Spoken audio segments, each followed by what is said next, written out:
Production note. Due to technical difficulties with the recording software used to record this episode, the audio was not completely recorded. You may notice that some minute portions of speech drop off in volume and are lost. This is not an error of your machine. It is an error of the recording. Hardly Qualified apologizes for any inconvenience that this may cause. Thank you.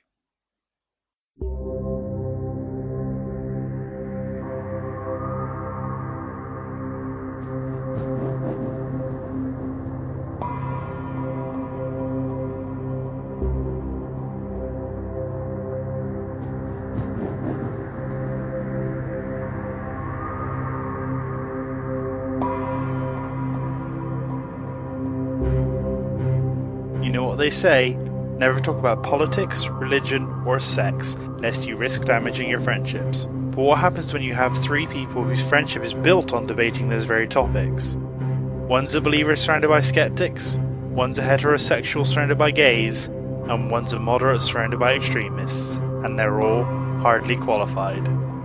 Introducing Hardly Qualified, a podcast recorded in prosperous Calgary, Alberta, where Will Connor, Rob Walker, and Angry Duck get together every week to discuss the issues of the day. Rob's on the left, Duck is on the right, and Will is stuck in the middle. And here they are, hardly qualified to pontificate about the issues they're talking about. But if nothing else, they're entertaining. And welcome back to Hardly Qualified. Thank you for joining us this week. We have Rob back from Birmingham, UK, sitting in lovely Toronto. And to the left, or right, I guess, from your audio stream, is Ducky from Calgary, Alberta. Uh-huh. Okay, that went over like a sorry, sack of rocks. I just like how you started out from the left. No, I'm from the right, in sound and in politics. Oh, absolutely, but on my screen you're on the left, so that's why I got a little confused, but that's okay. And then there's myself, William Connor, your host, moderator, and pseudo-rational guy in the middle. Thank you for coming back to Hardly Qualified. I hope you really enjoyed the format last week. It was nice having Maya Jern on, and you know I still have Amanda Palmer's tits in my head. So, if you haven't heard it yet, it really was. It really was an amazing guest. I was really glad to have her. You know, Ducky and I were talking, and I think we'd like to have a guest on at least once a month. What do you think there, Rob? I think that would be great. Yeah, you know, maybe somebody who knows what they're talking about or doesn't. I don't know, but, you know, the three guys just sitting there yapping all the time. I don't know if anyone wants to hear that all the time. Just spice it up a little bit, so. Yeah. Well, fair enough. Do we really need to get any spicier given that Ducky is on the program? Really? Well, you know, you're pretty yourself there, buddy. And I think it's Maya Yearn as well. Yearn? I think. So she's a Viking, right? I mean, they don't have J's in their language. Fjords and halyarchins and mold years, right? I mean, I think it might be Maya Yearn. But well, I apologize to the owner of MayaMadness.com. How's that? That works. There you go. Well, she's going on tour too, eh? So that's pretty impressive. Yeah. We had a real legitimate, you know, performer on as opposed to us three clowns. So I mentioned to Will in a Facebook message, but I actually got chills listening to Maya sing because it was very pointed and very sort of socially conscious, and I love music like that. Not to mention she's got an amazing voice. When she told me that she wanted to do like a political song, I was like, I was like, oh, well, I'm not going to censor you, but at the same time, I'm like, I don't know, do we really want a socialist and a feminist doing a political song on the show? And then the song she sung wasn't like, you know, let's, you know, kill freedom and murder all the men. It was, you know, grow the hell up and stop being a bunch of pansies. Mm-hmm. Yeah, I totally like it. Yeah, I love that. I really do like that song. Like, despite the fact that Maya and have nearly opposite views on everything except invisible sky wizards, you know, I that's not fair. He's visible to some. Yeah, we call those people schizophrenics or mystics. Okay, or mystics. Come on, guys. Go. Sky wizard. So, paying no attention to the man behind the curtain. Yeah. Anyway, thank you, Maya, for being with us last week and for sharing your talents. Hardly Qualified got the first copy of that song right after she recorded it. Yeah, her studio recording debut was on our podcast. It was on our podcast. That's right. So all 80 of us. Yeah. We're up to 80 subscribers now, guys. Thank 80 you very subscribers much and only one person has commented on the website, and I still only... Bob, Yeah. you follow me on Twitter, goddammit. I think I do. Why don't I? That's really You're the only one. interesting. You're the only one who doesn't. I'm like, Oh. well, everybody Then- I follow then follows I me will- back. I will fix that this evening. That's at angryduck_. Yes. HQ. HQ. Yes. For Hadley Quinn. And Rob is at theology writer, and I'm at William Connor with an E, not an O. It's Connor, not Connor. Yes. Yes. That is helpful to know. Yes. Although, ironically enough, it's the same Irish root. So, Yeah. Yeah. you want to hear That makes something sense. where you trace back my family tree, and my father's side and my mother's side actually come from the same Irish clan. That's Oh. great. Same guy. It all There you goes go. back to the same man. So basically, what you're saying is that you're incest removed. several hundred generations, I'm sure, but yes.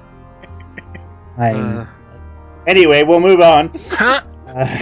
So, speaking of Ireland, I guess you were the closest one out of the three of us there. How was the UK? Tell us about Birmingham. Birmingham? Yeah. Birmingham. Well, it was the funny thing about Birminghamites, and most people in the UK, they don't know how to deal with winter. So this Saturday, my supervisor emails me. She says, I realize you're Canadian, and you're probably laughing at most of us in Birmingham because we grind unto a halt when there's 3 centimeters of snow. But having said that, there will be no class on Monday. And I said, yes, ma'am, thank you, ma'am.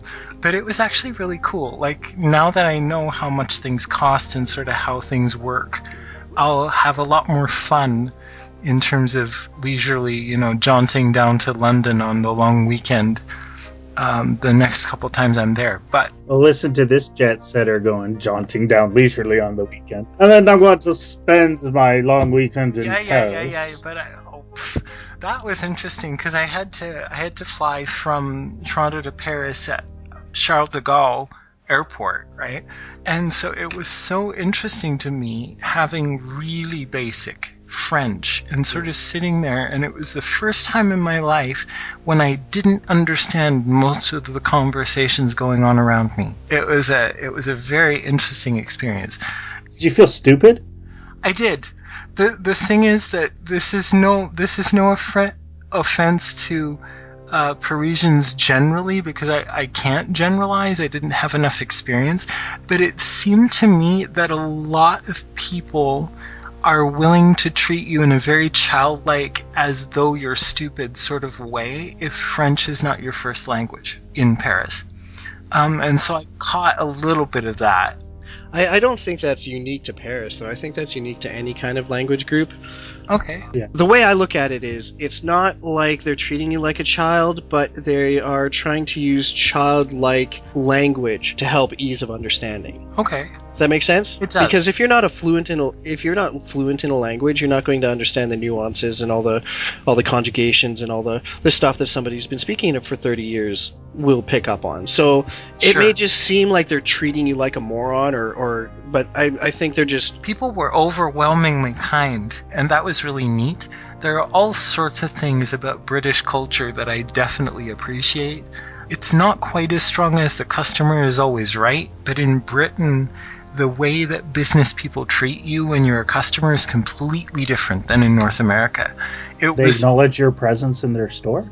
They do. And they also consistently, it was sort of weird because these university kids that were my age or younger, would call me sir, regardless of whether they were my peer or not when I walked into a business. Sir, what can I do for you?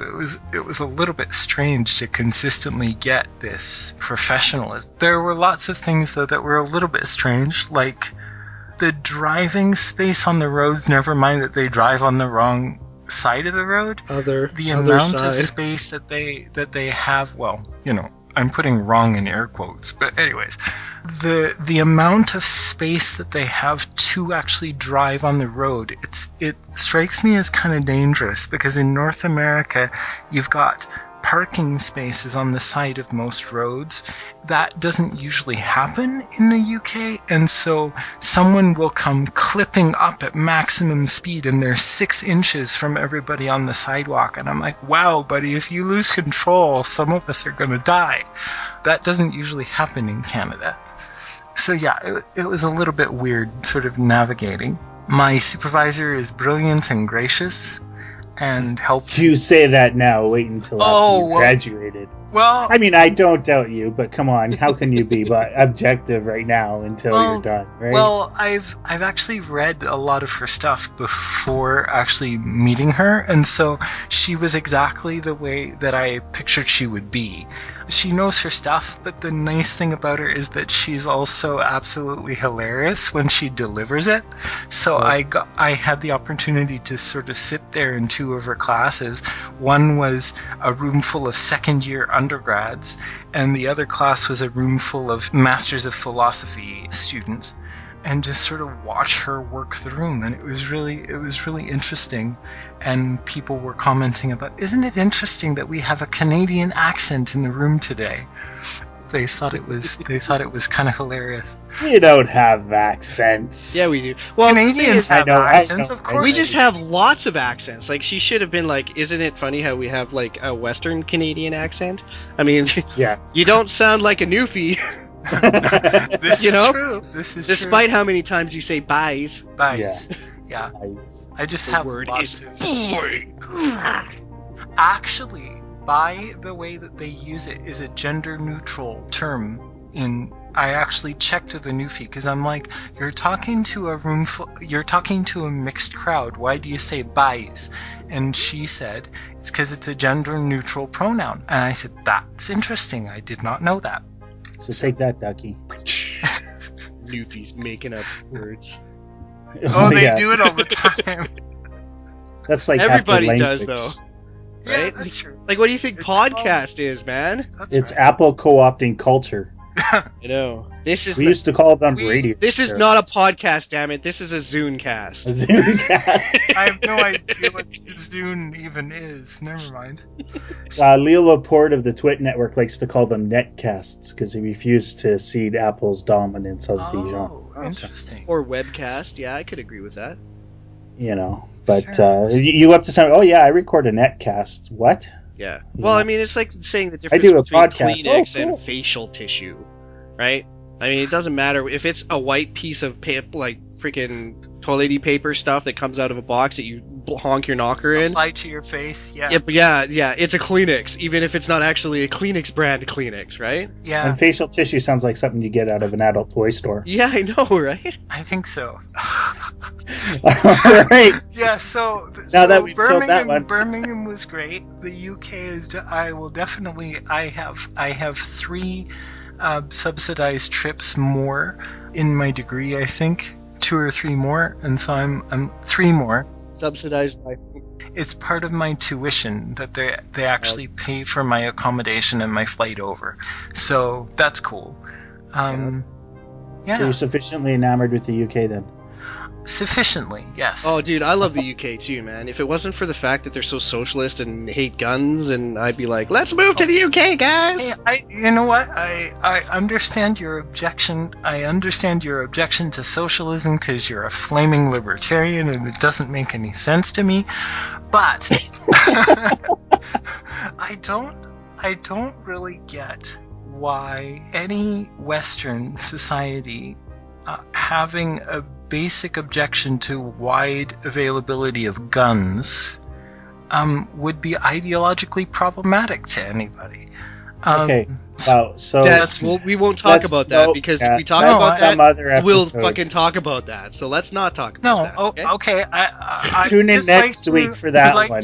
We'll put that one back in the fodder bucket. Tune in next week when we teach Bob about freedom. Okay. Hey. Feed off the landmine, guys. Feed off the landmine. Back away.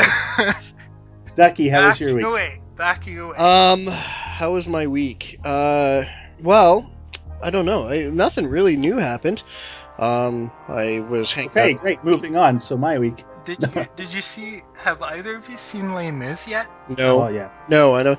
Oh, but I did have a buddy from my raid guild decided to rewrite the words to "I Have a Dream" to reflect the raiding mechanics, right? Oh, apparently he dreamed a dream of raids gone by where deeps were high and healers were casting, and he had a dream that tanks would never die. And I'm like, I love you, Samuel. That's awesome. Yeah, he wrote like 4 paragraphs and then got somebody on the World of Warcraft community to actually sing it. And I was Are you kidding? I kid you not. Yeah. Is there a YouTube thingy for that? I can ask him, but Well, if there is, we'll throw it in the show notes. I would love to hear that. because no, I was thinking about looking at it because he was like, hey, I found somebody to sing it, but I never actually followed up on it. I did talk to my buddies about Birmingham and Birmingham. Yeah, they were making fun of the Birminghamites, and I guess the way they were talking, the Birmingham people, like the accent of the Birmingham area. Yep. Is to the rest of the UK as like the American South, like Dr. Phil and that kind of accent is to North America. I think that's actually true. Yeah. Except Birmingham is in an area they call the Midlands. So yeah. No, But it's not in the middle. My grandfather corrected me on that. He's like, when did they move the city north? So it's not north. My point It's is in the Midlands. the attitudes of non-Birmingham speakers versus the accent from Birmingham. That's There is a particular accent for sure for people that are born there. I know. My point is the attitude that people have toward why. Shh. It's okay. Take a Valium. I'm not listening to you. Set. I mean, maybe I don't hear go back you, to the Ducky. homeless guy. That's probably the problem. Okay. Yeah. So yes, there is a social. People sort of. I didn't encounter a lot of it because Birmingham is actually as much or more a multicultural city than London. So, yeah, but there is a weird sort of social perception about Birmingham.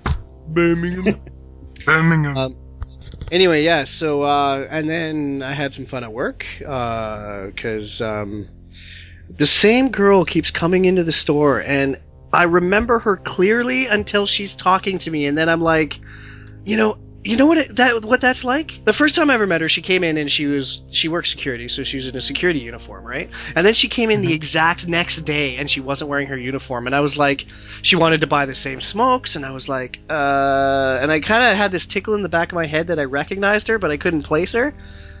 And then she came in again last night, and this time she was like all dolled up and dressed up in like makeup and stuff, and I was like, once again, she was like, I was just here yesterday, and I asked her for her ID a third time, and I recognized the ID.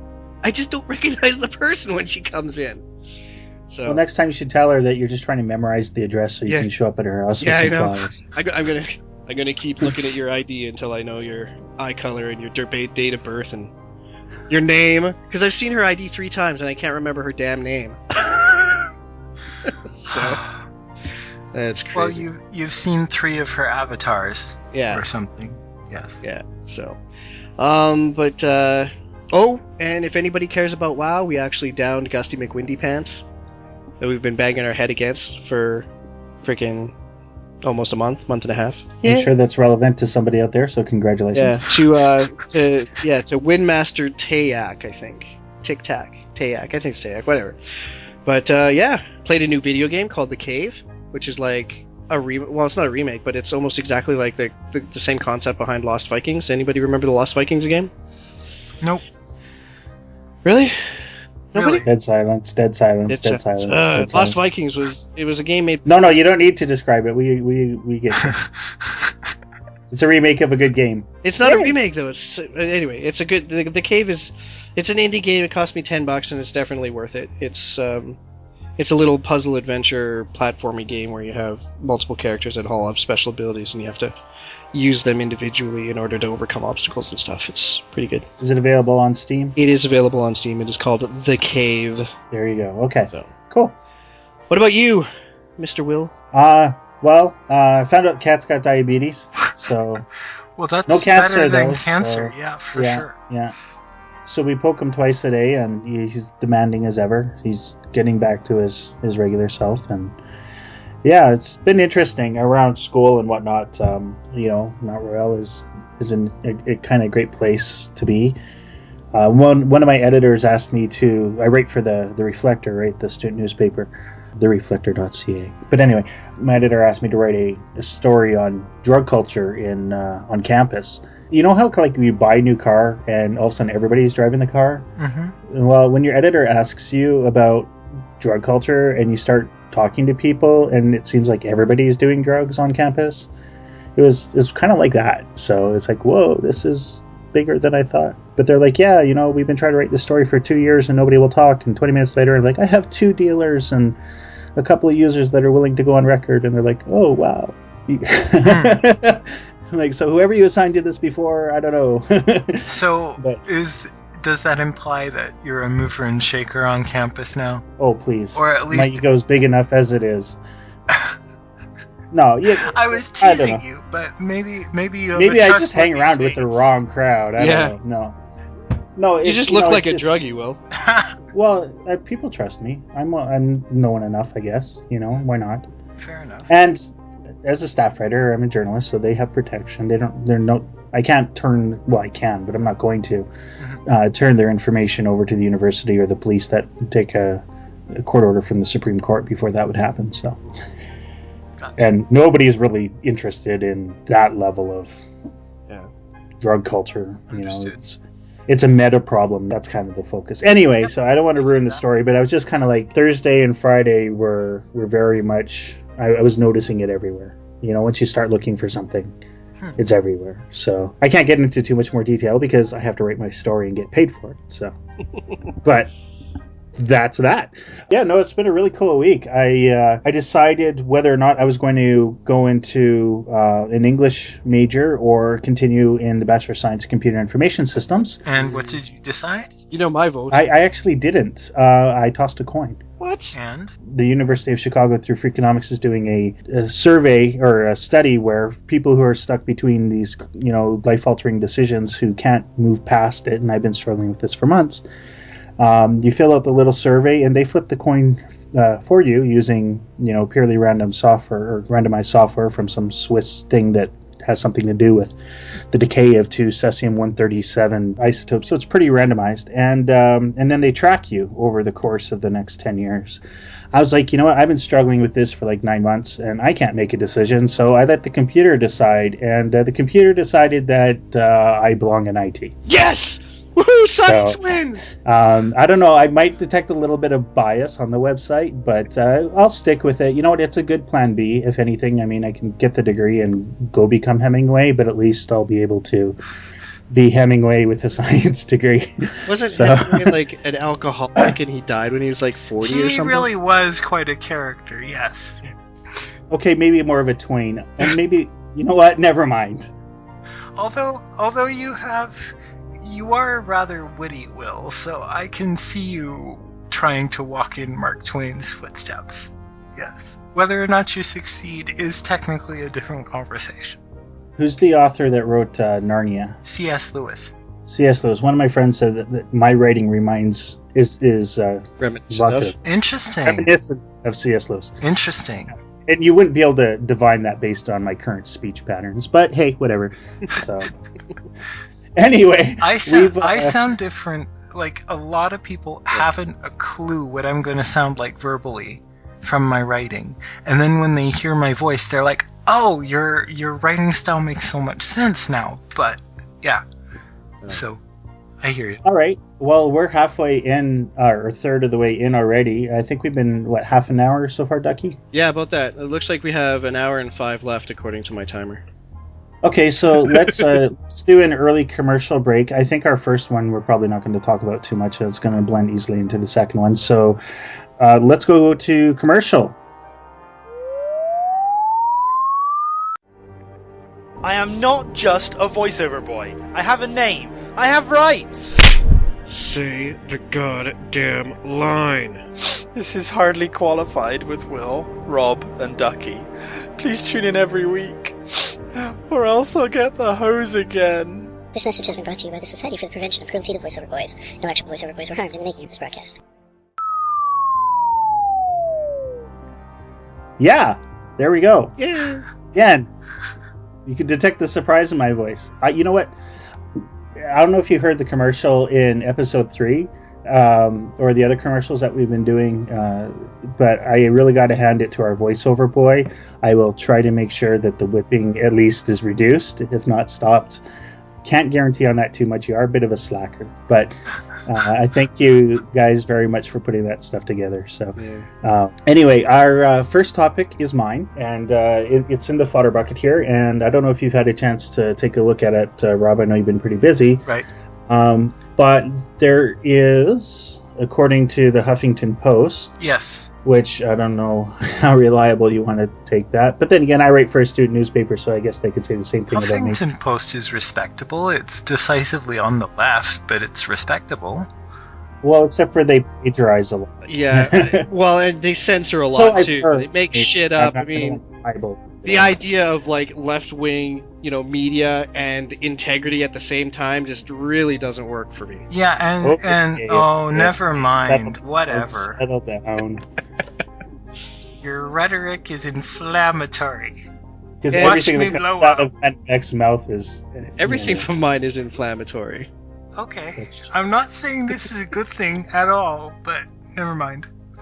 According to the HuffPo, there is going to be a formation of a atheist church in Calgary.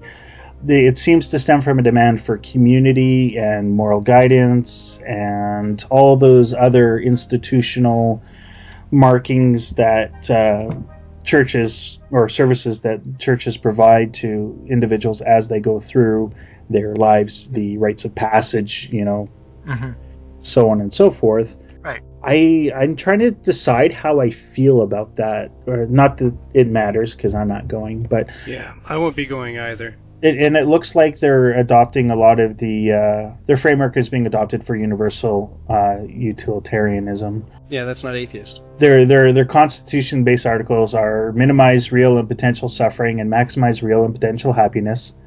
Sustainability, which strikes me as being lacking in a little bit of direction as to what is sustainable, but it's followed by a comma, so maybe they'll get to it later. Building a durable local culture and build a durable global culture. So, okay, here's the thing. I'm atheist. I've started identifying as an atheist, even though it's a lot easier for people to identify me as an atheist. Let's put it that way. Over the last year, there's two criticisms I have of this. One is, personally, I don't see the need to have a church, an atheist church. I mean, that seems counterintuitive to me. I understand why people would want to grasp that culture and that community and want to be able to mark the rites of passages and whatnot. But it seems kind of odd that they want to stick within that same institutional framework that could allow for a bit of dogmatism to arise. And secondly, I think their constitutional articles are overly vague to the point of being worthless. Yeah, I mean, I'm with you on the first point, because one of the biggest challenges to atheism that theists always accuse us of, because they have no concept or understanding. All they know when you say atheist is, oh, you don't believe in God, right? So they always say that, well, atheism is just a religion like everything else. And that is a stereotype that we keep having to refute over and over and over, because atheism is a lack of religious belief, not a different, contrary religious belief. And that's what that's what really bothers me about this atheist church, is because it's going against, it's sort of reinforcing that flawed stereotype that atheism is a religion, The thing is that sociologically, so you can have religious belief which is distinguished from religious practice, and sociologically and anthropologically you're measuring behaviors. Okay, so people, I have a professor who agrees with you Ducky. And because a religion, it's very difficult to define what a religion is sociologically. And one of the things is it's a relationship or a perceived relationship to supernatural beings or states. Okay? So atheism lacks that. But the thing is that you can still have fundamentally religious practices, because the basic meaning of the word religion is way of life, formal way of life.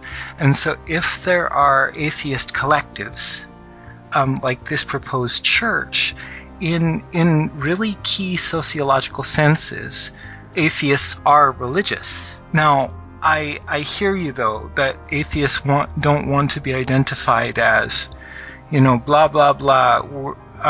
You're accusing us of being like everybody else. But when you have atheists that want the social benefits of religious practices, and they say, well, in place of supernaturalism, displace it with anti-supernaturalism, most theists will basically go, it's a religious worldview. It's a way of life which is on par with other ways of life. But it's not. That's my whole point. Atheism doesn't talk about how you live your life. All it says, okay, look, let me use it's a null position. Let me use an analogy here. When you're accused of a crime in a court, the jury is asked to make a decision based on your guilt, right? And the two options they have is guilty or not guilty, right?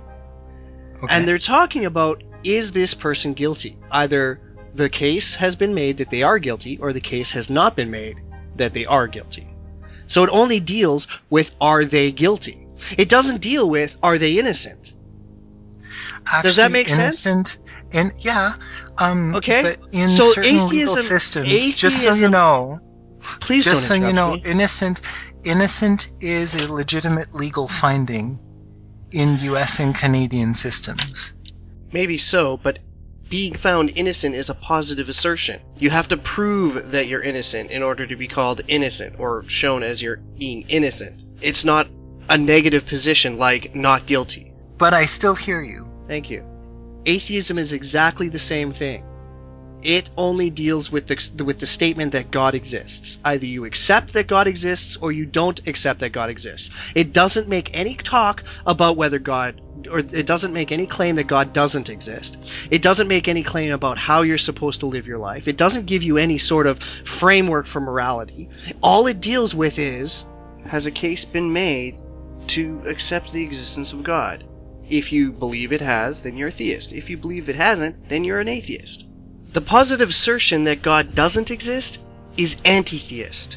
Atheism is a comment, is basically talking about whether or not religious doctrine has made a case for the existence of God. Okay, It doesn't talk about the existence of God itself. And that's why I really want to challenge you when you're still saying... So what's the difference between agnosticism and atheism, the way that you're defining Agnosticism deals with knowledge. Okay. See, this is knowledge... Okay, let me put it this way.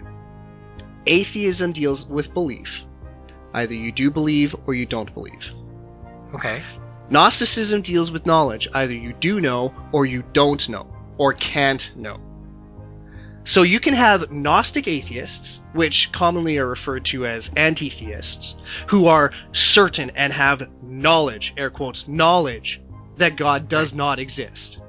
You have agnostic atheists, who say, there's no evidence in either direction, so, I'm not going to accept either claim. That's what I am. I'm pretty sure that's what Will is.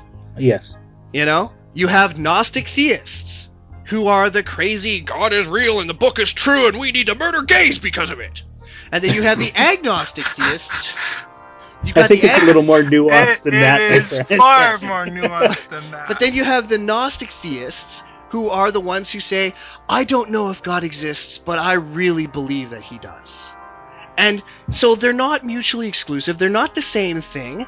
Gnosticism and theism deal with completely separate issues. One is knowledge, one is belief. And a lot of people seem to think that agnosticism is on the steps between atheism and theism, and it's not. It's completely divested. Does that make sense? It does. I haven't heard your framework before, but I can live with it. That strikes me as reasonable. So all atheism deals with is whether or not the case has been made, or whether or not there's a good reason to accept the assertion that there is a existence of God. So what happens then? Because ideas have consequences, right? Mm-hmm. So how would an atheist? Obviously they do, and I just on the record, I am not one of the theists that says you need to believe in God in order to be a moral person. I am not one of those, okay? So, but if that idea, because it's a very central idea, okay, what are the consequences of that belief, and what do you call the consequences of that belief? What belief? Or the affirmation that God does not exist, or the case has not been made that God does not exist. What are the consequences of that affirmation? That you don't accept the existence of God. That's it. Yeah. That's it. That's all it talks about. That's the only consequence. The only consequence is that you don't accept the belief, or you don't accept the assertion that God exists. That's it. Or a God. Or a God. A God. Yahweh, Zeus. Yeah. Aphrodite. See, that's the thing that's really funny about Christians and Muslims and Jews and Hindus and all that stuff, is because they're 99% atheist already. What does that mean? They don't believe in the existence of 2,472 of the 2,473 deities that have been created by human culture. That we know of. So that would depend. So I don't believe in Yahweh in the same way you don't believe in Zeus. Or you don't believe in Bast. Does that make sense? Unless he accepts Zeus as an archetype, and then he's more Wiccan than anything. Yeah, but he still doesn't actually exist. Okay, there are two Christian positions that I'm aware of about that issue. One of them is that every single god that's ever been mentioned by anyone exists, but whether or not they're the supreme being is a different conversation. So they could be angels, they could be demons, they could be ghosts, they could be... Okay, but you can reframe all these different beings as something else than a god. Sure, the Catholic Church did. Is one position. Or, yes, my God exists and yours does not. Absolutely. Yeah. But see, the problem with that is how do you distinguish between them without evidence? Right? So I hear it. There's no reason to accept either assertion, because there's no reason to distinguish, way to distinguish between both of them. If you have 6 options, and they all appear to be exactly the same, and there's no way to pick which one, which to distinguish between them, there's no way to... Does that make sense? Yeah, do you want pink hair, red hair, or yellow hair? Well, it doesn't really matter, because hair isn't visible. Right. I mean, it's like you have 3 options. We have either God exists and manifests, God exists and doesn't manifest, or God doesn't exist. Those are the 3 options. And since, on a worldwide scale, empirically God does not manifest, the only 2 options are God exists and doesn't manifest, or God does not exist. And there's no way to distinguish between those 2 options. So there's no reason to accept either. Yeah, because one is functional atheism, or one is functionally living as though God does not exist, and the other is God doesn't exist, so who cares? But without a way to distinguish between those 2 options, there's no reason to assert or to accept either of them. That's where skepticism comes into it. I hear all this, but it's really interesting. Like, I hear you and I understand what you're saying, but I am a convinced, hopefully not dogmatic in the sense of, hey, let's have a closed mind about it. A lot of people seem to confuse atheism with skepticism as well. They seem to think that all atheists are skeptics, which is not true, because there are still atheists who believe in UFOs and Bigfoot, and that all skeptics are atheists, which isn't true, because you have skeptics who are also religious believers. So I'm going to stop you guys right here and bring it back to the idea of an atheist religious community. I mean, we can definitely go down this road, but not today. Yeah, I definitely will reject Bob's assertion, though, that religion is a way of life, because I think it's not. I mean, you can have associations, you can have confederations, and they don't have a religious aspect. You know? Okay, so I hear that, but I'm saying that if there's a worldview, it implies or it generates a way of life. But that doesn't make it religious. But this is an absence of a worldview, which I guess you could argue is a worldview of itself. Yes, it is. But let me... Okay, and we're getting a little more theological than maybe I wanted to. I just kind of wanted to talk about this on a brief practical matter. And maybe I should reframe my thought on this. What I'm thinking is, it seems like this atheist community, or these people who identify with atheists or as atheists, are looking to identify as a tribe, and construct their place to do so. So they miss the community that comes with being part of a religious group. Yeah, that's something it almost sounds like an ex-Christian movement. Yeah, if you will. That's exactly. They're all apostates, from what I understand. They're even the guy who's even running it is an apostate. And I've heard Seth Andrews talk about what's this. An apostate, for those who don't know? An apostate is somebody who is given up their given religion, or their chosen religion, or their indoctrinated religion. Okay. So that's what apostasy is when you give up a religion. Yeah. Okay. Anyway, you so reject the tenets of a given religious faith, you're generally that you recently apostate. had accepted or previously had accepted. Right. It's usually used in terms of Muslims because, well, if you become a Muslim apostate, the Quran demands your death. So you don't really hear about Christian apostates very much, but any in church history there were plenty of them, but yes. Yeah, but I mean in modern times, any deconverted Christian is technically an apostate, but they rarely refer to themselves as anyway. The point is, fair enough. The point that I'm trying to make, though, is that it and Seth Andrews has talked about this on multiple of his podcasts, is that religious people become accustomed to the culture of religion, to the community of religion, the ability to get together and hang out with the same people every week or whatever, and hey, what's going on with you? Oh, it's good, it's nice to see you. Yeah, let's go for dinner, blah blah, right? And they get there and hang around and stuff, and they become sort of accustomed to that sense of community.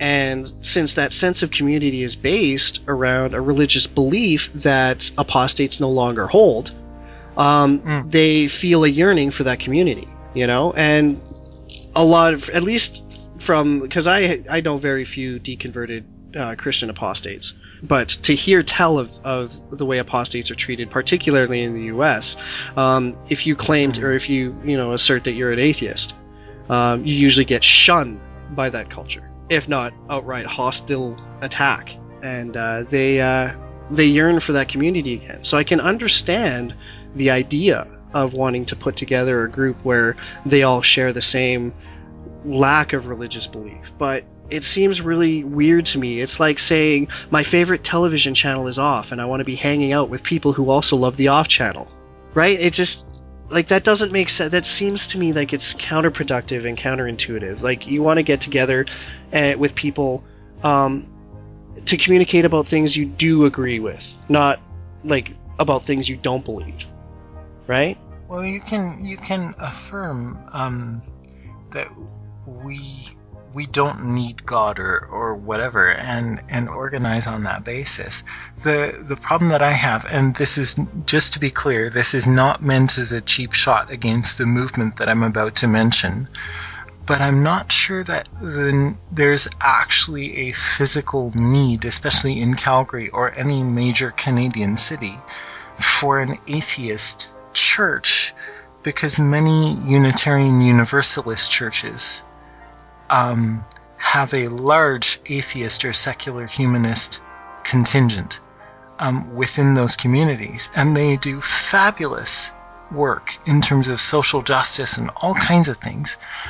And it's a non-dogmatic kind of community where you do not need to affirm the existence of God even to be clergy in that particular community.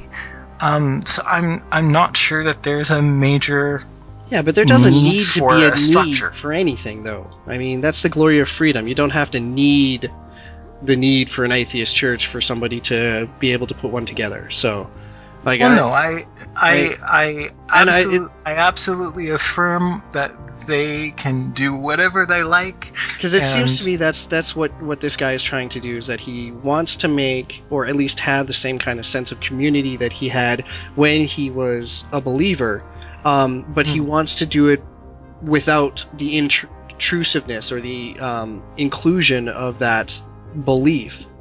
You know what I mean? Yeah, like he wants to have the community and the culture without God being there. Right. So why Right? call it? So why call it a church? See, Well, that was I kind of don't my know. thing. It's not a church. Yeah. It's an association. It's a club. Yeah, like you can have Right? a community club, a social organization, all you like. The only reason I think that he's looking for church is so that he can get tax-free exempt status. Oh, but see, if you're right, and Because churches are atheism is way, not way- a religion. So Okay, but if atheism is not a religion, it is not appropriate to give atheist Well. communities religious exemptions. well, if you listen to Bill O'Reilly, Christianity is not a religion either. Yeah, Well, and like, it's arguable. I don't that- necessarily agree that religious communities should get exemptions, but given the Okay, current yeah. state of Canadian law, if you're going to claim that your movement is not inherently religious, it is counterproductive and even hypocritical to demand religiously based that's just exemptions. pure supposition on my part, though. Okay, Yeah. fair enough.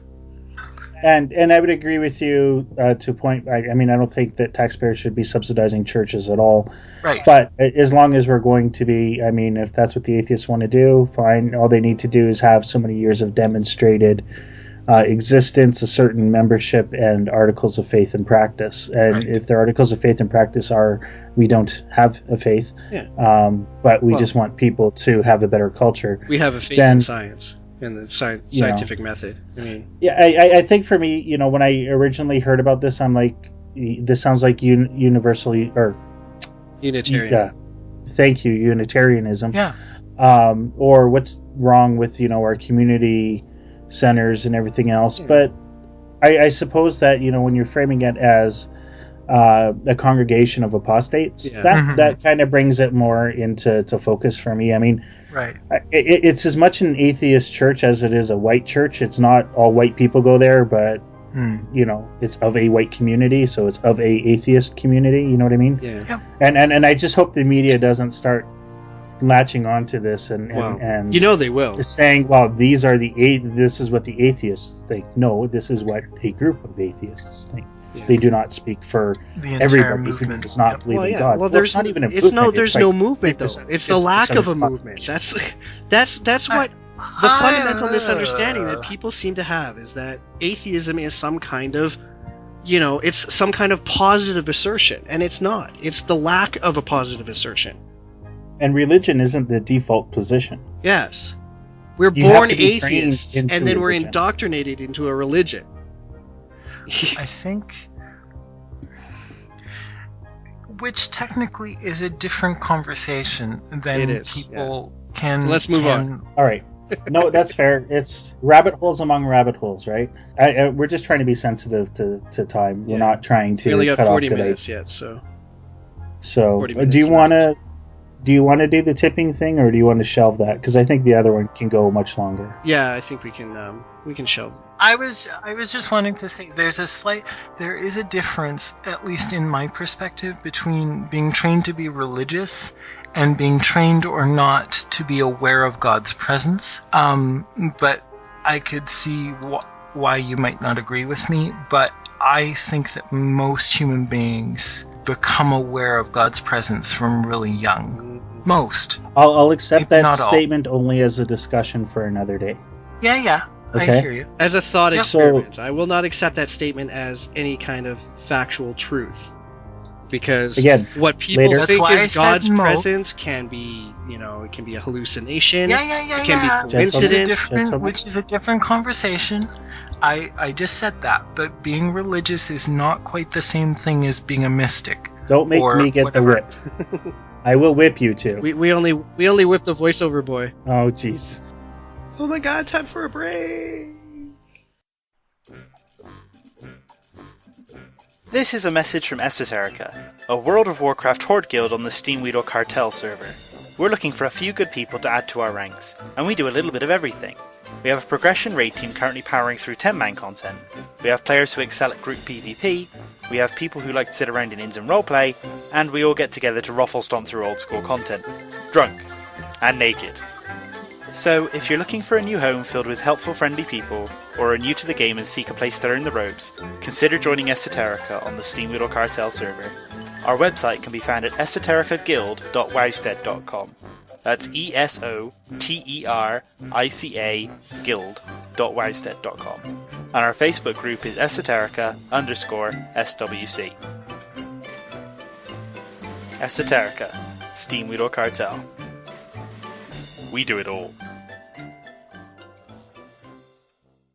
Okay, so, our theme is really like community and community expectations, I think is kind of what we're talking about today. So, Rob, you posted an article on Facebook about Christian tippers. Do you want to... Yeah, so an acquaintance of mine is a Christian author by the name of Justin Lee, and he posted an article or a rant about how offended he was at this story about this pastor allegedly giving this complete lack of a tip to this server, because why are you demanding 18%, says this pastor. Why are you demanding 18% when I give God 10? So now since I tithe, you're getting nothing.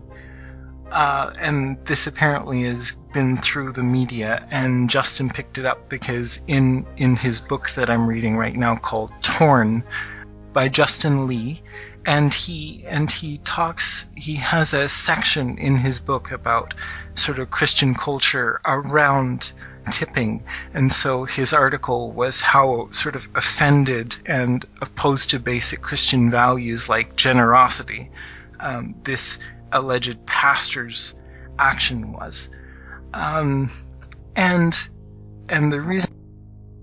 Sorry, Bob, and everybody else for the interruption. Bob is having internet connectivity issues. There's that again.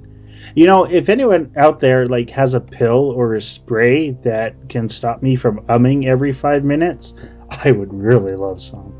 I sound like a freaking moron, but anyway.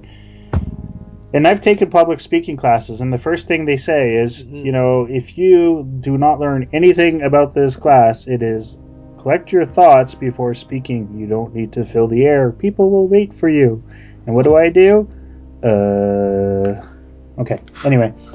So I'm back. So just that Torn article, the reason I posted it to Facebook is because I've been saying exactly the same thing about tipping, which is basically always tip, because it's the just and generous thing to do, and do not shaft your server by leaving them tracks that look like money or anything like this, because it's actually anecdotally and part of research that Christians, especially on Sundays, are among the worst, if not the worst, tippers in the general population. Unless, of course, you're in Japan where tipping is an insult. Okay, fair enough. That's true, actually. And learned that one the hard way. Don't do that. Because there's a couple of issues that are raised along with that. I think the first of which is the idea of entitlements to tips. Okay. I think that's something that we should consider. Whether or not you are obligated to tip somebody who's already being paid to do the job. That it is it should be your choice as the customer to reward any special or extra attention or behavior that you've gotten from your server, because he or she may be a real pain in the ass who's rude and slops all your stuff around, and if you're still obligated to tip him or her, despite poor service, does that really make tips worth working for, right? Yeah, and then there's Does that make the sense? third, and I think probably more relevant issue to this conversation of should you be proselytizing during payments? Well, you can proselytize all you like. Not that I necessarily approve of how people do it. You have the freedom to express your religious beliefs to whoever will listen to you. However, I think that's the important part. Who will listen? Coming out of the States, though, like we need to make sure that people who are listening understand. In the States, servers are paid in many different states. Servers are paid an average of between $2 and $5 an hour, which is far below minimum wage, and so they require tips for their livelihood. Yes, but that's not the fault of the customer. That's the fault of the business, and it should not that onus, that burden should not be shifted. Like, it's not the responsibility of the customer to subsidize the company's payroll. I agree. But even in the Canadian context, many servers only make minimum wage, and minimum wage in most provinces is not a living wage. I only make minimum wage, and I'm not a server. I mean, there's lots of people who make minimum wage. Yeah, I hear that. But what I'm saying is that minimum wage is not a living wage, right? And if it was appropriate to tip a whole range of people. I can live on minimum wage, so I disagree with you, Rob. To say that you can't live off of minimum wage is not true. You can't enjoy it's a lifestyle choice. It also depends on the province. But when we say you can't live on, you can live as a homeless person, if you wanted to. I mean, I'm not saying it's an ideal lifestyle. That's not just. No. Hold on though. Fair enough. I mean, I was being a little bit of a glib. Thank you. I was going to say something else that made me look worse, but whatever. My point being that when we talk about poverty lines, we're talking about lifestyle choices, especially in this country, when you can be just below the poverty line and still have, TV, internet, cell phone, shelter, and food, right? Yes. So Canadian poverty, or close to Canadian poverty lines, isn't a horrible condition to be in.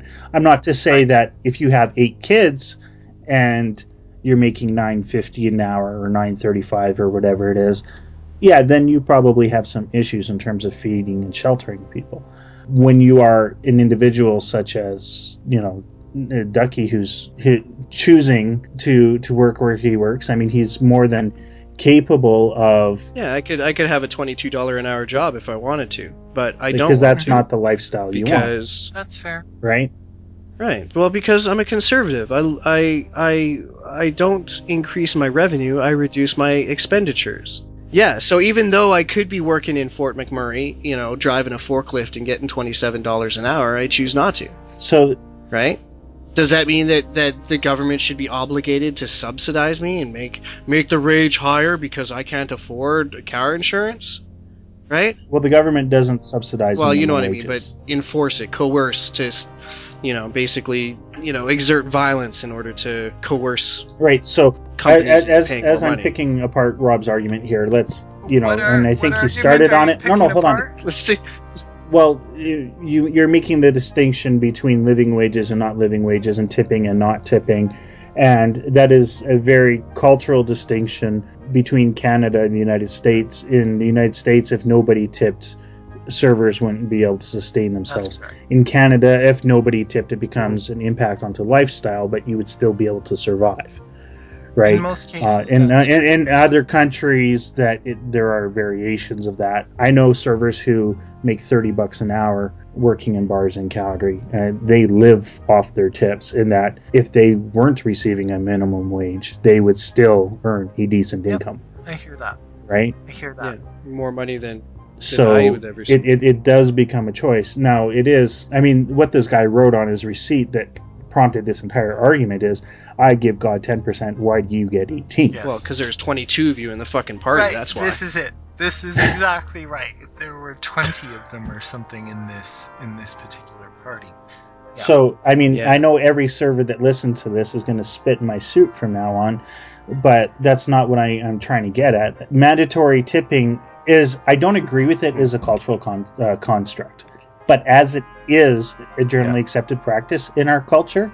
And I think this is where we have to separate to actually make any progress in this discussion. I agree with you, Ducky, that, you know, it's a horrible practice. I think it puts the burden of running a successful business on the staff, and maybe that's not a bad thing. But as a customer, I don't like it. However, as a Canadian customer, I'm used to it. I'm not going to tip somebody 18% unless they deserve 18%, but I'm not going to not tip somebody just because I disagree with the practice, right? Yeah. Well, me too. I basically give everybody sort of, we start at 10% or whatever. And as if I'm really pleased with the service, I'll give upwards of 25 to 30%. And if they were an absolute douche, they get nothing. I pay for my French fries to the penny. Right. And that usually makes more of an impact, I would think, anyway. But I don't know. But like, I used to deliver pizzas, and if I was on time and nice and quick, I'd get a big tip if the pizza was hot and fresh, and I was polite. If I was a dick and I didn't show up, or I was late, or I forgot something, I didn't get the tips, and I recognized that it was my own damned fault. Not always, though. I used to deliver pizzas, too, and I'm sure that you, like myself, I would think anyway, would recognize that people who appeared to be of a higher net worth tended to tip a lot less than those who didn't. I don't know if I would agree with that. Okay. Well, that was my experience. There were some sections of the community... Rich people don't get rich by giving their money away, that's for sure. Well, no, they don't, and that's true. But part of it is the way the business is structured. They don't know that as pizza boys, we were making $1.50 to go out to their house. And that basically covered our radio fees and our gas. And we literally lived off our tips, right? With the restaurant paid us, only allowed us to sit in the cold weather for 4 hours waiting for the next call. Yeah, but the point, I still, even then, I still don't think that tipping should be obligatory. Tipping is supposed to represent a reward to the server, a way of showing gratitude for extra special attention and care, for doing a good job. It's not supposed to be because you met expectations here, have extra money. No, you do extra. You go over top of the expectations, and then you get top of the pay. Let's concede that. So this doesn't. Let's separate that issue, though. I want to go in a completely different direction. I think that tipping well, regardless, is a way of showing basic generosity. That it's like paying it forward, because if your server is being absolutely bitchy, let's be frank, if your server is being a complete bitch, okay, and you give 20% and she looks up from her bill and grins, that one smile will likely impact the rest of her customers. So you are not. I don't agree with that. You are not at all. responsible. You're not responsible for that. But I honestly, because this was about Christian tippers, I believe that as a Christian, generosity, and even ridiculous generosity, and what I mean by ridiculous is people will think you're an idiot for showing that much generosity, okay, is a basic Christian value. And so I was actually taught, one of the most practical sermons I ever heard was, give well, give 20% for every meal you sit down at in a restaurant, and people will notice that there's a difference about you. They'll enjoy serving you the next time you go back, et cetera, et cetera, et cetera. And I think because Christians talk about this concept of blessing, which is you do not deserve what you get. And this is actually a fundamentally good thing. No, it's not a fundamentally good thing. Absolutely. It's a fundamentally bad thing. No, it's a bad thing because it rewards failure and it teaches people that they don't have to try hard. They don't have to accomplish anything to get rewards. Okay, it creates a sense of entitlement. If it does. Well, I mean, it may be great from the giver's perspective, but when you help out somebody, that doesn't deserve it, who isn't worthy of that assistance or isn't worthy of that kind of generosity, oh my goodness, you do them a disservice. Maybe the word worthy, in my own life, and certainly in my tradition, is a very loaded word. So I'm probably fundamentally misunderstanding something that you want to say. The worthiness. You know what? Though, a human being. All right, but a blessing in my tradition is God is demonstrating favor, love, regardless of how you behave. Though. Sorry? You're not God. But in my tradition, I'm one of God's ambassadors. That's straight out of Scripture. It's there. Okay? So if I'm the only Bible or the only representative of God that someone meets, I want to demonstrate my understanding of the heart of God, which is utter generosity. How do I know this? Because of the ministry of Jesus. So if I am stingy as all get out, what are people going to think about Christians as a whole based on how I behave? Not the logic of my beliefs or lack thereof. Not, what are people going to think about Christianity based on how I behave? They're going to extrapolate nasty things. He's saying walk the talk, right? So basically what you're trying to say is that you need to, uphold appearances. You need to make the image of Christianity look good. You need to make people like what being a Christian means. Not at all. That's not what he's saying. What he's saying is you have to walk the talk. Yes. That's what it sounds like, because you're talking about how... Because that totally ignores the harm that it causes. That what causes?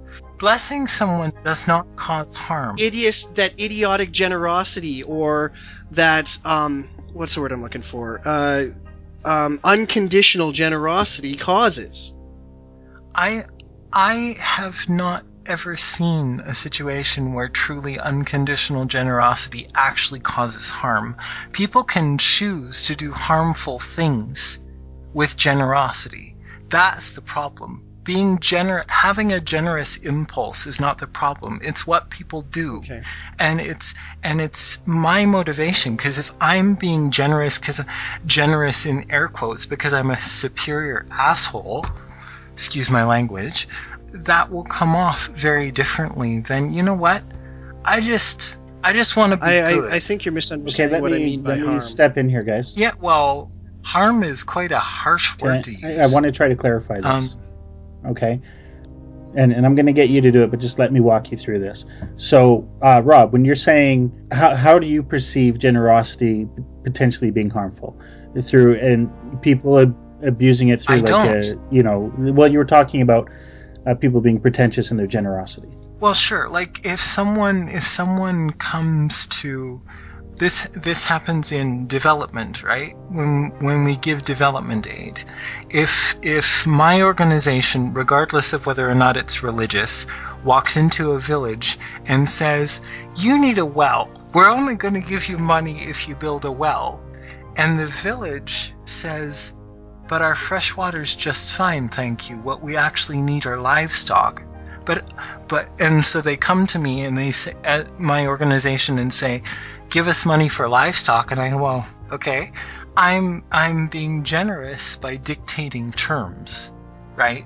So that's me being superior." So you're saying that generosity becomes harmful when it's not unconditional? Correct. It's not generosity if it's not unconditional. Okay. So, Ducky, your idea of harmful generosity is what? The exact opposite. If it doesn't have conditions, it's harmful. And I'll give you an example. But what do you mean? Yeah, please. Imagine for a moment that there is somebody who needs a heavy box moved. Okay. And so you move the box. And then the next day he needs the box moved again. And so you move the box. And then he needs the box moved again, and you move the box. And this keeps happening. You go around doing chores for people, demonstrating your generosity of spirit. Does that make you stronger, or does that make them stronger? Are you talking about generosity being misapplied in an enabling factor? That's exactly what it is, because I'm using that as a very base, but when you give money to somebody without conditions, without them earning it, or without them demonstrating that they deserve it, for lack of a better term, basically what you're doing is that you are taking on the burden for yourself, that which they should be bearing for themselves, from which they would grow if they overcame it. And you are robbing from them the chance to grow from that adversity. And you're taking that chance for yourself. But not always. No, but okay, Not but always, that's but- the thing, and you cannot see, the thing for me is that I don't usually carry money, okay, and one of the reasons is that I can't always discern on the fly intuitively or because I'll miss evidence that someone is lying, right? So when someone asks me for change, I generally don't have it. But if somebody says to me, I really need to eat, I say, well, come with me, I'll buy you a meal.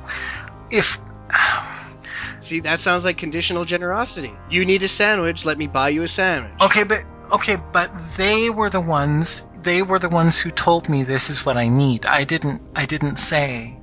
I say to someone, well, I don't have change, but do you mind if I ask you what you were going to use it for? And they said, well, I'd like a meal, or I'm freezing, I'd like a hot chocolate. I said, come with me, I'll get you a hot chocolate.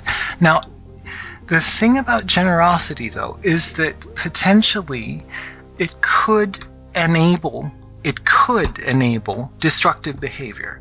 It could enable learned powerlessness. That's not actually my responsibility. Okay?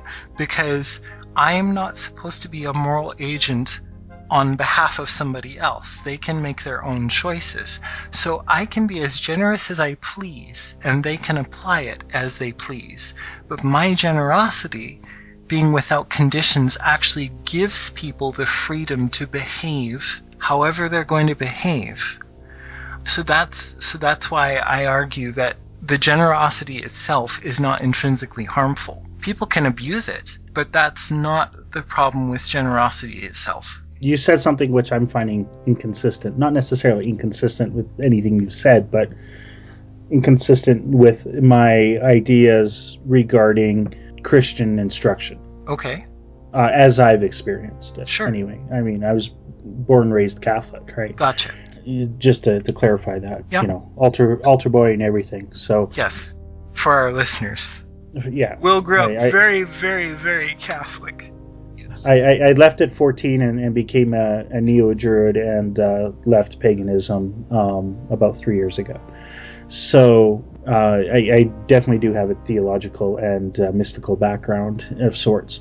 My experience with Christian instruction, you said that it doesn't follow for you to give that moral instruction, you know, that you don't have a responsibility to... I don't need to assess the potential consequences, because that's for that particular person to do. Okay, right. But within at least Catholic teachings and, you know, the Bible itself, there are instructions to judge and apply punishments or mediations on behaviors. So, Right.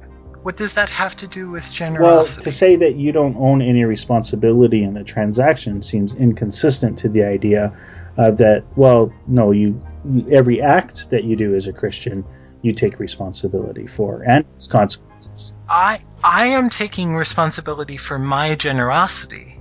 But if you're knowingly enabling somebody, are you not equally as culpable? If I knowingly am enabling, okay, then I'm not being generous in enabling. It's a false generosity, right? Like, it may pump up my ego, or I might have a need to have this person come back to me and, you know, to feel like the hero or the caretaker. That's different than sort of, I don't want to say dispassionate as though there's no emotion involved, but you try to be, at least for me, I try to be more objective. But the thing is that I often will miss nuances that people with more street wisdom tend to say, oh, that person just lied to you because they read body language better than I do or whatever. And, and I just handed them a $5. There's a British term that I picked up. But if I hand them a $5... Sorry? It's not unique to Britain, but yeah. Okay, well, I don't... if I hand someone a $5, and, my friend happens to catch after I gave it away, that person was lying to you. Then I say, actually, okay, I'll try to be more aware of when I should be aware that I'm enabling, but it's actually that person will be morally responsible both for lying to me and for abusing my generosity.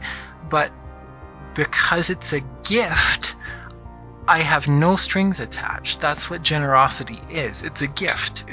I do not control the object, the resource that I'm handing over to you. I detach completely. My ego is no longer involved. If my ego is still involved, it's not a gift. It can be a transaction or whatever you want to call it, but it's not a gift. So, okay, then what seems somewhat consistent in that, and I would agree with you, and I think even Ducky would agree with you, but where that causes confusion then is a tip a gift or is it an obligation? I don't care because I enjoy tipping. So there's my position. It doesn't matter if you care. But I call bullshit care on that one, buddy. You just said that you believe that you have an obligation to tip people to enable them to. So which one is it? But I enjoy it. So okay, but we're talking at a meta level here. Is there a social obligation? Is there a social obligation to tip? Personally, I don't care. Okay, whether or not there's a social obligation to tip. I choose the Christian way of life. To me, a really logical implication of the Christian way of life is be generous as far as you are able wherever you go. So in a situation where I am being fed a meal and being served, I am going to tip as well as I am able or beyond, what is expected of me, because that is the generous thing to do.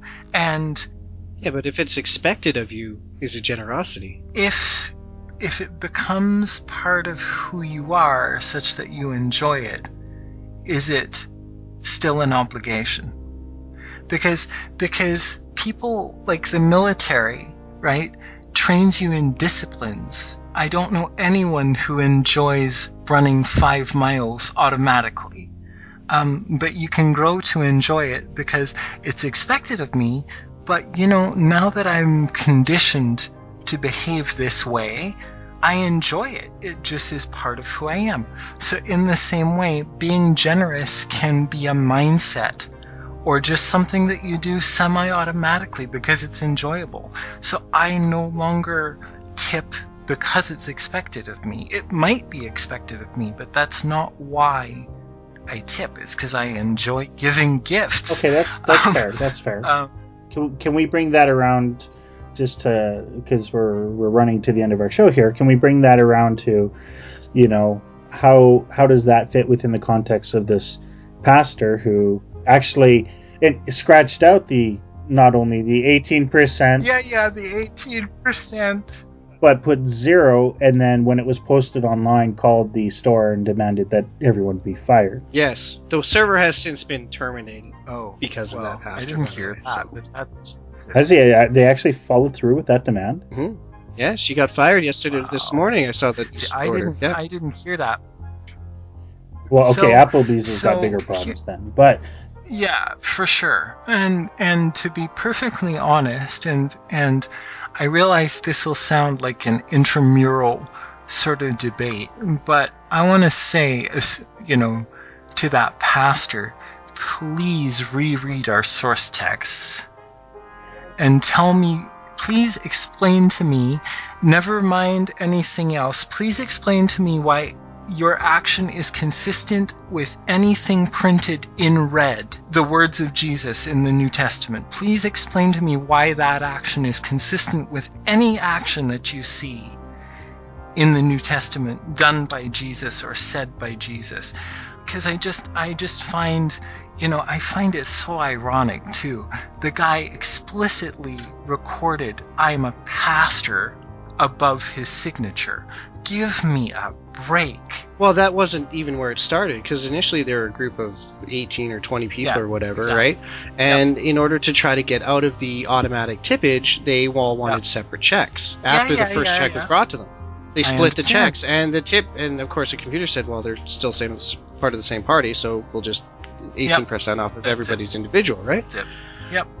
So, I mean, arguably, he was only doing, because I'm looking at the receipt right now, and it's only for $34, $34.93. Okay. So it's obviously not the group total. So it could be likely that he's just, he could be indicative of the entire group, or he could be the one who is out, and everybody else. Well, this goes back to what Rob said earlier. There's a culture of this within the Christian community, or at least it's a noticed behavior. Yes. Yeah. Yes. Well, yeah, because, I mean, that was something I was talking about with Will earlier, was that it seems to me that people have this sort of diffusion of responsibility when it comes to things like generosity. A charity comes to your door and says, hey, would you like to, give to the Heart and Stroke Foundation? And if you already get, it taken off of your check at work, or you had, you ran into one of the bell ringers or whatever in a mall, you say, no, I've already given to you guys. Mm-hmm. Right? And it's almost, that kind of thing Sorry. Yeah, Sorry. But it almost seems like that's kind of at play a little bit here too, that, well, I tithe 10% at church, and we do good charitable works there, so that's good enough. I don't need to so. Yep, I hear you. I just find it offensive that this particular clergy person, who, because he probably knows the thing that I quoted to you about being an ambassador of Christ, okay? Probably.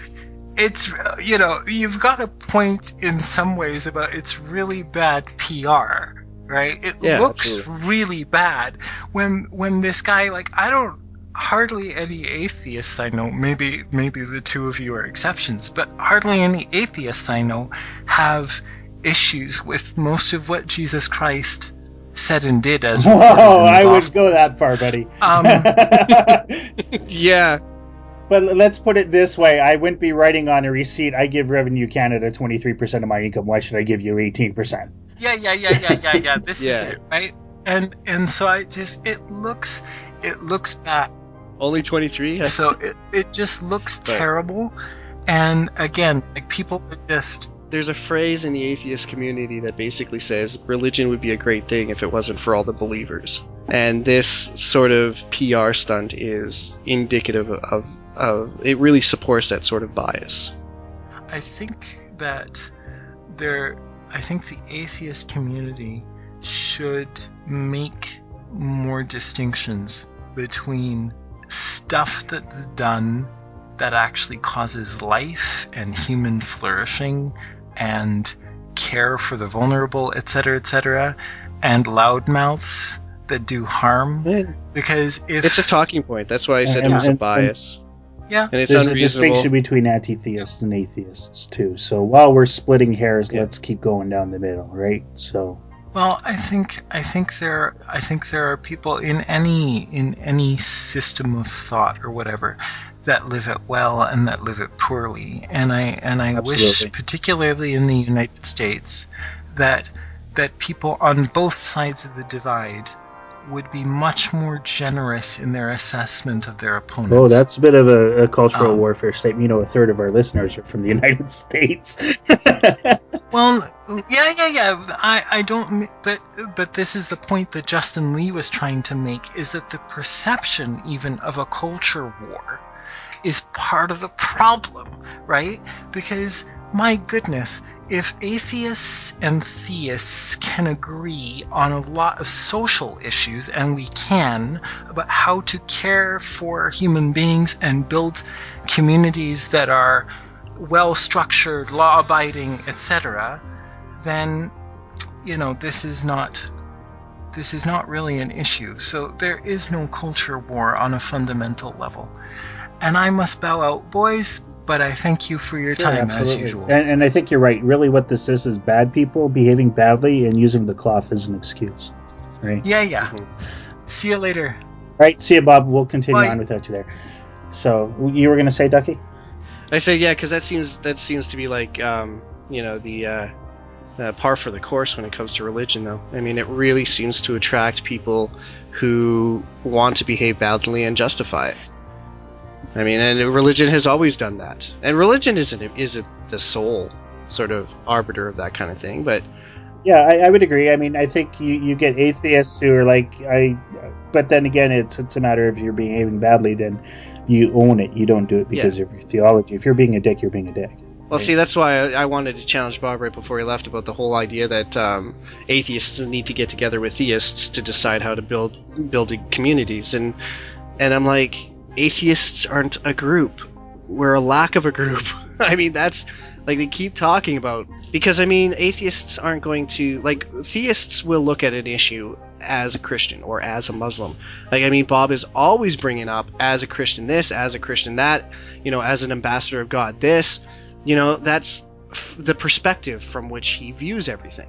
Atheists don't have those glasses. They don't have the blinders through which everything else is filtered. So we take a lot of our issues based on the merits of the issue, right? Rather than, what would Jesus do? Right. So. Yeah. I don't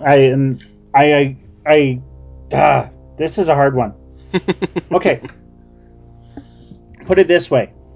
I think what he's advocating is an interfaith cooperation, right? Something that's very vogue within Western theological communities. Why can't it just be irrelevant of faith or faith-free? Like, why does it have to be interfaith? And that would be our atheism isn't a faith. This isn't a faith issue. And me and you, I think, see eye to eye on these things. These aren't faith issues. These aren't sex issues. These aren't gender issues. These are human issues. Yeah. Right? It comes down to, how do I, as William the human being, treat you as Ducky the human being, not how do I as a male treat you as a male, or you as a female, or you as a Christian.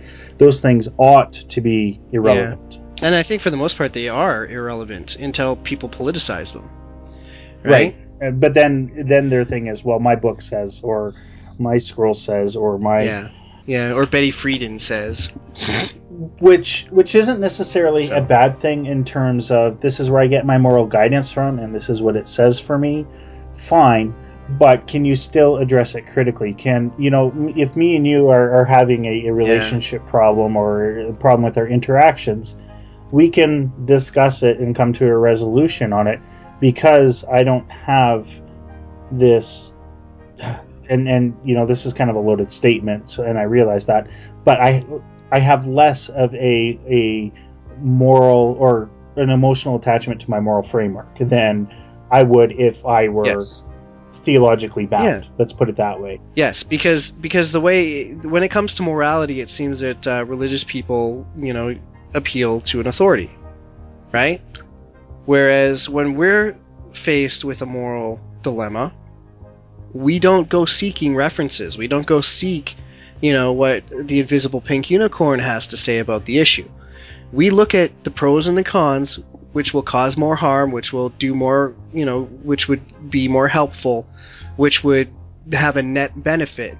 And that's how we make decisions based on moral dilemmas. Maybe not. I mean, right? But I think it's less of an issue. I at least myself, I might be more tempted to bring Kant or Nietzsche into it, but at the same time, at least that's it's a method of communication and not a dogma that I'm bound to. Yeah, because even with them, the morality issues are judged on their own merits. They're not, that sort of personal judgment isn't being suspended in favor of some abstract idea or authority, right? And there is no pink unicorn. It's a teapot. No. It's a teapot, dude. Yeah. There's only one true God. The invisible pink unicorn is the one true God, and Russell's teapot is simply her prophet. Okay, I think we killed that. Russell's teapot. But Russell was right. There is a teapot orbiting the moon, and you can't prove it. Or was it? No, the sun. The sun. Not the moon. Yeah, it's orbiting the sun between Jupiter and Right. Saturn, I think it is. But it's invisible and you can't detect it. But it's there. But it's there. So, and there's no unicorn. Okay. Yay! All right. Well, Bob's gone, so we don't get any last thoughts and parting shots from him. But what about you? You want to wrap it up? We got 10 minutes left, I think, something like that. Yeah. Well, we missed recording last Saturday, and I know we did. We talked a bit throughout the week, but I really missed that. Of course, our audience doesn't know any of that. This is going to show up in regular rotation. I think in a couple of weeks we'll have another guest on. If not in 2 weeks sooner, Josh should be joining us. So that will be a lot of fun. Yeah, I don't know. It's nice talking with the three of you, or three of us, two of you. My hope, as always, when people are listening to this podcast is not to say, well, you said this, you're being hysterical, you're being judgmental. The point of why we do this and why we have these conversations, we've had them in private for years. The reason why we're sharing them is to further challenge our ideas and our precepts. You and me especially, over Bob, but not exclusive of Bob, are very willing to change our ideas or be proven wrong and contradicted with, a logical, well-reasoned, evidence-based argument. So I want people to know that, when we joke about faith and we joke about, there is no teapot except for the unicorn's teapot or whatever. Yes, it's a play on Muslim rhetoric, but it's not directed as an insult. So to me, it's important at least that people understand that, this is a safe, albeit very public method of testing ideas, even bad ones, of saying we want to be able to say things to each other that the rest of the world might be saying in private, and we just want people to know that you can have these conversations. They're not the only ones and not feel like you're going to get demonized for it. So that's why I do this. Yeah. That's why I really, really enjoy having these conversations with you guys. Because I think the way we live our lives is based off of one single precept, that any idea worth holding is worth challenging over and over and over again. Yeah. And if your beliefs or the things you accept or whatever you hold are incapable, or you don't challenge them because they don't hold water, they can't withstand the challenge, right? Then test it till it breaks and then find something else. Yeah, that's when you need to modify your belief to something that can be challenged, or that withstands challenge, it defeats incoming challenge. And I don't mean defeat as in censors the opposition or dissent, because that's the way a lot of people seem to. Well, if I'm not being challenged, it means I won. Well, no. I mean, you should be able to challenge beliefs consistently. Ideas aren't sacrosanct. Ideas aren't, they're not. A lot of people, when it comes to religion in particular, people like to say, well, religious belief is worthy of respect. And I'm like, no, religious believers are worthy of respect. Religious belief is incapable of earning respect. It's an idea. It's a thought. Right? So it's why, it's not... That's a good distinction. It's not appropriate to personify a religious idea with deference and respect, Right. And that's why you can make fun of religion and talk about how silly it is that, every animal on the face of the planet was within walking distance of Noah's house, right? Right. Without saying, that is totally fair game. When you turn around and say religious people are fools for believing it, that's when you kind of step into the realm of disrespecting believers, Yeah. Even if it's true, because there's arguments that can be made that people hold foolish beliefs for foolish reasons, right? But you don't change their mind by calling them names. You change their mind by challenging their assumptions. And that's where a lot of people seemed, because if you point out how Noah's Ark is a foolish story, if they are a fool and they keep believing it, it doesn't matter. You're not going to change your mind. But if they're not a fool they're going to consider that and maybe change their mind. And I mean, I know your history, but for mine, I've been there. I get it. I know why people gravitate towards that. It was actually, oddly enough, my training within the Druid tradition that brought me the tools of rationalism and skepticism to learn how to think in a scientific mindset that actually brought me out of faith. So, going into a New Age pagan / Meso-Druidic revival is actually what allowed me to escape that altogether. So yeah. I get how people get there, and I don't blame anyone. Okay. Yeah. Yeah. Anyway, that's episode 4, I guess. That's episode 4. Yeah, I really need to feel heard on that. I don't want anyone to feel insulted or marginalized. Yeah. It's just not what we're trying to do. So, and if it happens because people choose to do it. I get that, but that is definitely never the intent. Yeah. So I'll leave it be. Let's wrap this up. Kind of wish we had one of Maya's songs to run out with this, but we have our underpaid voiceover boy who's going to talk us out. So thank you everyone for listening, and we will blab at you next week. Thank you for listening to Hardly Qualified. Our website can be found at hardlyqualified.ca, and there you can download episodes, leave comments, and check references and links mentioned in the shows. The hosts are on Twitter. Will is at Will Connor, Rob is at Theology Writer, and Ducky is at angryduck_HQ. They can also be reached by email at will, rob, or angryduck@hardlyqualified.ca. All music, unless otherwise specified, is from the game EVE Online and is property of CCP Games. The music can be found at community.eveonline.com/download/music. No copyright infringement is intended. The podcast is recorded on Saturday afternoons and scheduled for download the following Friday, which can also be found on iTunes. Thank you, and tune in next week.